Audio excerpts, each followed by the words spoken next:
Okay, we'll continue with the head coach, Renee Slegers. Questions again in the 4 languages as before. We'll start over here in the middle again, please. Thank you. Tim Stillman, Askblog News. Renee, usually I ask you a kind of pretentious tactical question after a game, but I'm not emotionally together enough to do that right now.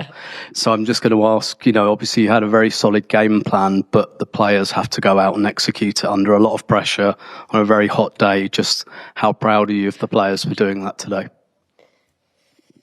Yeah, so it's exactly what you say. Of course, super proud because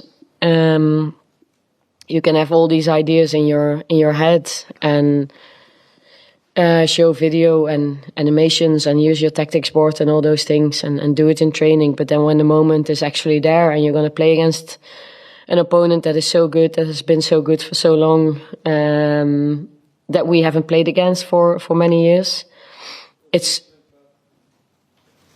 in the middle, please. If just... Sorry? Yeah. All okay? Better? Yes? Okay. Yeah, so to then execute this in a Champions League final.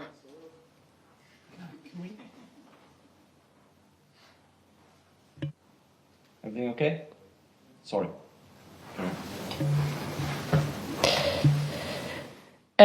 Yeah, it says so much about the players, because it's not an easy game to play.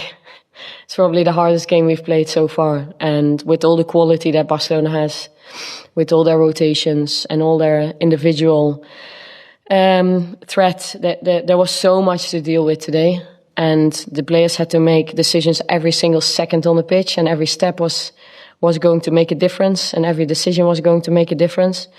And we knew that momentum would shift, that we believed that momentum was going to be on our side at times, but we also were very aware and realistic about their qualities and that we had to suffer at times in games. But I think the way we manage the game, for me, it's unbelievable. It's above all expectation, because I think we're almost spot on what the players deliver on the pitch in the crucial moments.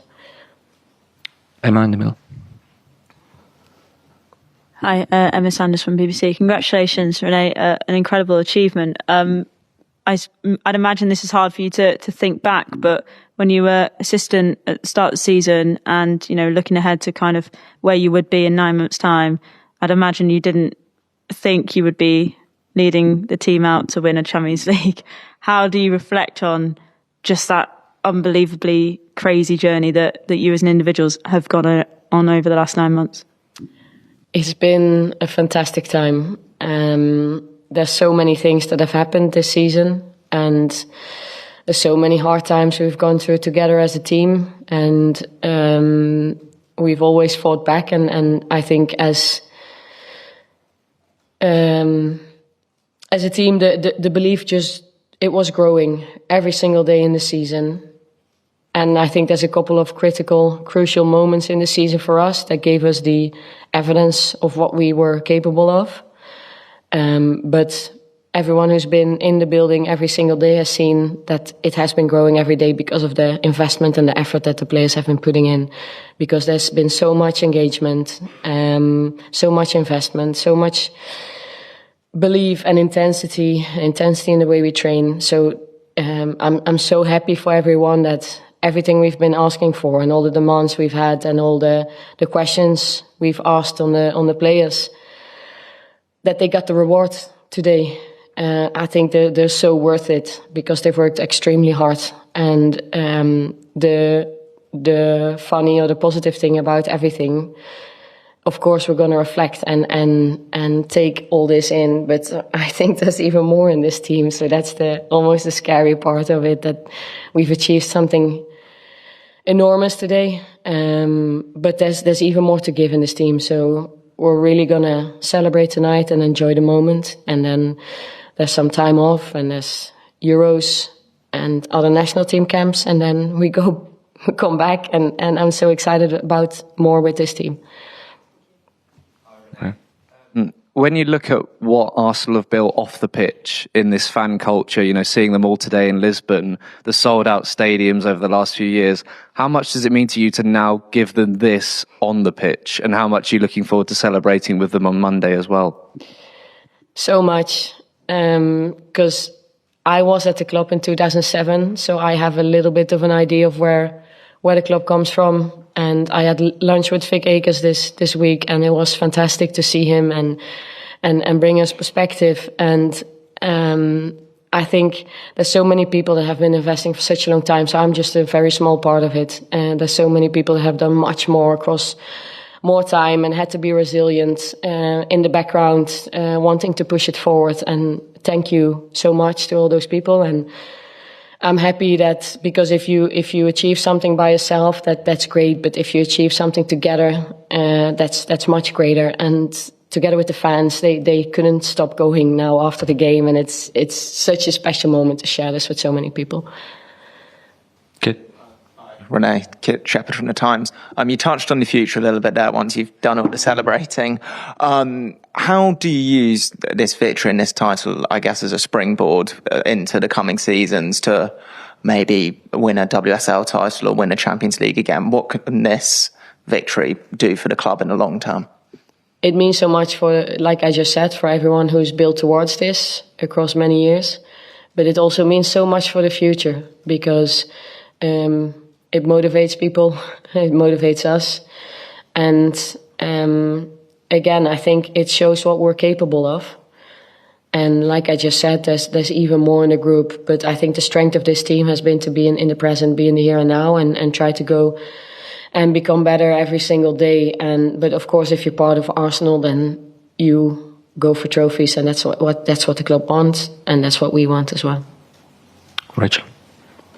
Renee, Rachel Steinberg from PA in the UK. I just wanted to ask what you think the impact of this victory will have overall on the game. Obviously, you're a club that's invested both on and off the pitch, really trying to do things the right way and lift everyone else up with you. Now, looking at the fact that there is a new name on this trophy after two clubs have kind of shared it back and forth, it feels really important that you have done it in the way that you have done it. And how do you think that you might be able to lift others up with you as a result of this? No, yeah, I agree, and the game is growing so fast, and I think this is great that there's more and more teams and clubs and countries building and growing the game and investing, and that's good. It gets more and more competitive, which is very good for the development of the game. So of course I'm happy that it's us, but it's good that it's more and more teams competing. Tom. Thank you, Tom Gary from The Guardian. Renee, massive congratulations. Just wondering, you mentioned Vic, his assistant back then in 2007 was Emma Hayes, and I'm just very curious whether maybe you had any conversation with her in the last few weeks or months about Barcelona, someone she's played so many times, and just, if you did, what was that like, and kind of, I'm wondering about that, really. Yeah, so Emma Hayes was the assistant coach to Vic for the first team, but I was in the academy, so she was my head coach. Kelly Smith, assistant coach. It's special to have spent that year with those icons and almost, you could say, legends. I really look up to them, and I know what they've meant for the club. Emma, I spoke to her during the week. There's always a lot of contact with national team coaches, with colleagues, and yes, I did speak to her this week, and it was a great conversation, and we did speak about Barcelona as well. And I've spoken to other coaches as well and got their experiences of playing against Barcelona. I coached against Barcelona a couple of years ago in Champions League as well. And all these experiences and advices, you take them. But at the end of the day, it's this team in this moment that is facing Barcelona. So I think what's been so great, because you think about adjusting things against Barcelona because they're so incredibly good at what they do. And I think we found the right adjustments, but we were so close and so much ourselves today, which I think has been such a key factor of us being able to play our game and stopping them from playing their best game. Two last ones. One here, please. Olá, boa noite. Portuguese, please. Can I do it Portuguese? Sorry. Yeah. Let's see how this one is not 100%. See if it goes with one. Olá, boa noite. Diogo Reis, bola na rede. Primeiro que tudo, gostava de lhe dar os parabéns pela vitória por esta Liga dos Campeões. A minha pergunta é, a nível estratégico, quais é que foram as fraquezas que procuraram explorar do Barcelona e qual é que foi a chave estratégica para ganhar este jogo e a competição no geral? Obrigado.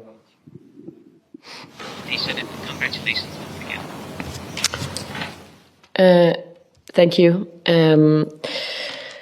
Yeah, well, I mean, there's not a lot of weaknesses in Barcelona as a team, but they're on a very high level. But every team has weaknesses, so we looked at how we could exploit it the best way possible. But I think what we did so well was managing the game and using all possible tools to get the rhythm up, speed the game up, and disrupt, but stay close to who we are, what we want to do. And I think the game management, that was key for us today, and that was key to why we won today.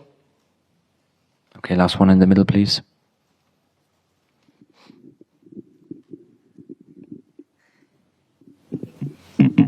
Thank you. Marta Griñán from us. I'm going to try in English. Congratulations. Today you played against Aitana, Alexia, and Patri, for many people the best players in the world. So what was the plan for stop them, especially for Kim Little, Frida Manum? So congratulations. Thank you. Thank you.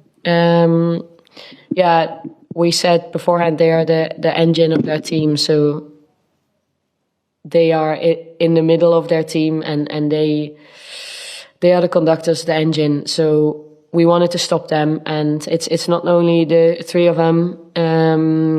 If you look at it from a structural perspective, they also create a fourth player inside, and they want to create overloads everywhere, and they rotate. So it's a real big challenge to stop them. Because of their intelligence and quality and their ability to find spaces on the pitch. What we did is, we tried to stop that with basically with our midfield and with help of other players when they came in with more players in the central areas. So that was basically the plan, and we had a good look at them individually, where their strengths were, what do they do in what moments on the pitch and what moments in the game, what are their typical actions. And I think the players they got so much information beforehand, before the game, and they've applied it and transferred it so well to the pitch. So such an incredible performance by the players today. Thank you very much, and congratulations to Arsenal again. Thank you. Thanks. Thanks, you too.